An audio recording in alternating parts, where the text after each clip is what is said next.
Bismillahirrahmanirrahim. Assalamualaikum warahmatullahi wabarakatuh. Perkenalkan, nama saya Rehan Pratama, mahasiswa program studi Sistem Informasi. Pada video kali ini, saya akan membahas tentang Big Data Processing menggunakan algoritma Keynes serta bagaimana proses pengelolaan datanya dapat dilakukan melalui Google Apps. Materi ini sangat penting karena di era digital sekarang hampir semua perusahaan bergantung pada data dalam mengambil keputusan. Yuk, kita mulai pembahasannya. Nah, kita lanjut dalam pembahasannya. Yang pertama-tama, kita bahas dulu apa itu Big Data. Big Data adalah sekumpulan data yang memiliki ukuran yang sangat besar, bervariasi, dan terus bertambah dengan cepat.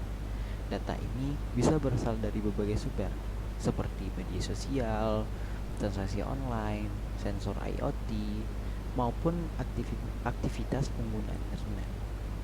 Big Data memiliki karakteristik utama yang dikenal dengan istilah 5V, yaitu yang pertama, volume, jumlah data yang sangat besar.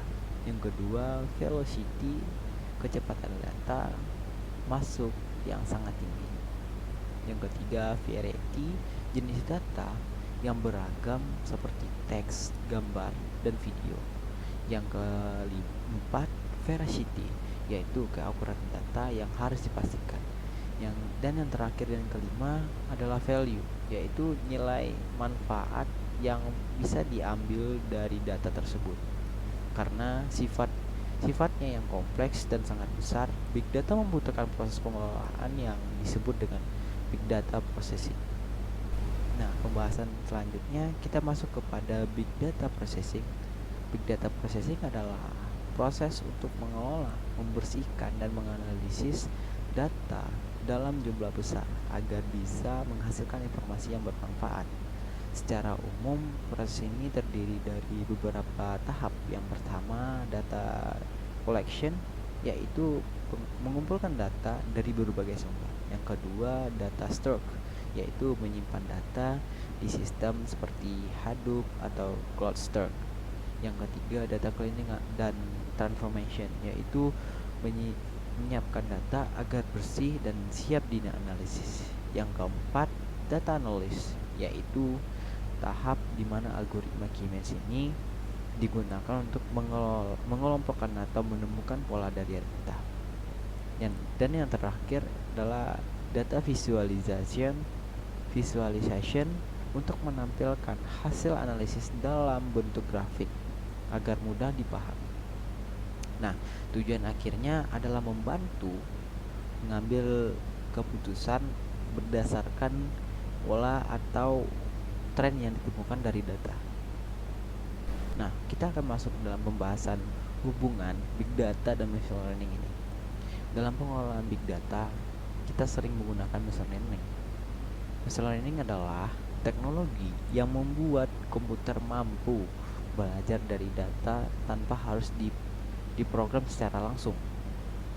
Salah satu jenis Machine Learning adalah unsupervised learning, di mana sistem belajar dari tahap tanpa label. Nah, algoritma yang paling populer untuk jenis ini adalah K-means clustering, yang akan kita bahas lebih dalam setelah ini. Nah, sekarang kita akan lanjut kepada penjelasan algoritma K-means, yang dimana kita akan masuk pada algoritma K-means clustering. K-means clustering adalah algoritma yang digunakan untuk mengelompokkan data berdasarkan kemiripan karakteristiknya. Misalnya, kita bisa mengelompokkan pelanggan berdasarkan pendapatan dan juga pengeluarannya. Cara kerja K-means ini cukup sederhana. Pertama, kita tentukan jumlah kelompok atau klaster yang ingin dibuat. Misalnya 3 klaster. Nah, yang kedua, algoritma memilih titik pusat awal atau centroid secara acak. Nah, yang ketiga, setiap data akan dihitung jaraknya gitu ke setiap centroid. Nah, dan datanya dikelompokkan ke centroid yang paling dekat gitu. Lalu posisi sensorinnya akan diperbarui berdasarkan rata-rata di setiap kelompok. Nah, proses ini terus berulang sampai posisi sensorinnya stabil dan tidak berubah lagi. Hasil akhirnya adalah beberapa kelompok data yang memiliki kesamaan pola. Nah, sekarang saya akan lanjut ke materi selanjutnya, yaitu mengapa menggunakan Google Colabs gitu. Dalam praktiknya, kita dapat menggunakan Google Colabs dalam menjalankan algoritma Keymenes.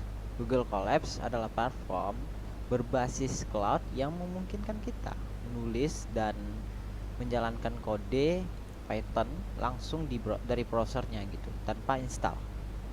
Keunggulannya, Google Colab ini sudah terintegrasi dengan berbagai library seperti Pandas, Matplotlib, dan Sklearn yang sangat mendukung analisis data dan machine learning. Jadi Google Colabs ini menjadi alat yang praktis dan efisien lah untuk melakukan big data processing skala kecil hingga menengah. Nah, sekarang saya akan masuk pada kesimpulannya. Jadi kesimpulannya, big data processing adalah proses penting dalam menganalisis data besar untuk menemukan pola dan wawasan baru gitu. Algoritma Keymenes berperan untuk mengelompokkan data berdasarkan kesamaan pola secara otomatis gitu. Nah, di sini dengan dibantu oleh Google Colabs, kita bisa mempraktikkan pengelolaan dan analisis datanya tersebut dengan mudah gitu, cepat dan efisien gitu. Nah, topik kali ini saya akan masuk kepada mereview satu jurnal yang topiknya relevan dengan topik materi saya, yaitu Big Data Processing dengan menggunakan algoritma Keymenes gitu. Nah, judulnya di sini adalah Analisis Big Data Beasiswa KIPK menggunakan Keymenes Clustering. Nah, pada latar belakangnya di sini kita masuk dalam era digital ini, jumlah data yang dihasilkan semakin besar dan kompleks gitu. Proses ini mengelola data dalam skala besar yang disebut dengan big data processing. Salah satu penerapan big data yang menarik adalah pada bidang pendidikan, terutamanya dalam proses seleksi beasiswa seperti Kartu Indonesia Pintar Kuliah atau disebut dengan KIPK. Program KIPK ini merupakan program pemerintah yang bertujuan untuk membantu mahasiswa dari keluarga kurang mampu agar bisa melanjutkan pendidikan ke jenjang perguruan tinggi gitu. Namun karena jumlah pendaftarnya semakin meningkat setiap tahunnya, proses seleksi ini seringkali mengalami kendala seperti kesulitan menentukan calon penerimaan yang benar-benar layak gitu. Nah, oleh sebab itu penelitian jurnal ini menggunakan algoritma Keymenes Cluster untuk membantu proses seleksi agar menjadi seleksi objektif, efisien dan transparan dengan memanfaatkan big data dari para pendaftar beasiswa gitu. Masuk kepada tujuan penelitian dari jurnal ini adalah ada 3 hal utama. Yang pertama, untuk menganalisis data penerimaan beasiswa KIPK menggunakan metode Keymenes Clustering. Nah, yang kedua, untuk menentukan kategori penerimaan beasiswa berdasarkan data akademik, ekonomi, dan prestasinya gitu. Nah, yang ketiga, untuk menggunakan software WK sebagai alat bantu dalam memproses data agar hasilnya lebih akurat gitu dan mudah divisualisasikan. Karena datanya terlalu banyak, jadi kadang-kadang kita juga susah untuk menentukan siapa yang bisa benar-benar menerima beasiswa ini gitu. Nah, penelitian ini bertujuan untuk itu, untuk menentukan biar lebih tepat orang menerima beasiswa ini gitu, dengan berdasarkan data akademik, ekonomi, dan prestasinya gitu.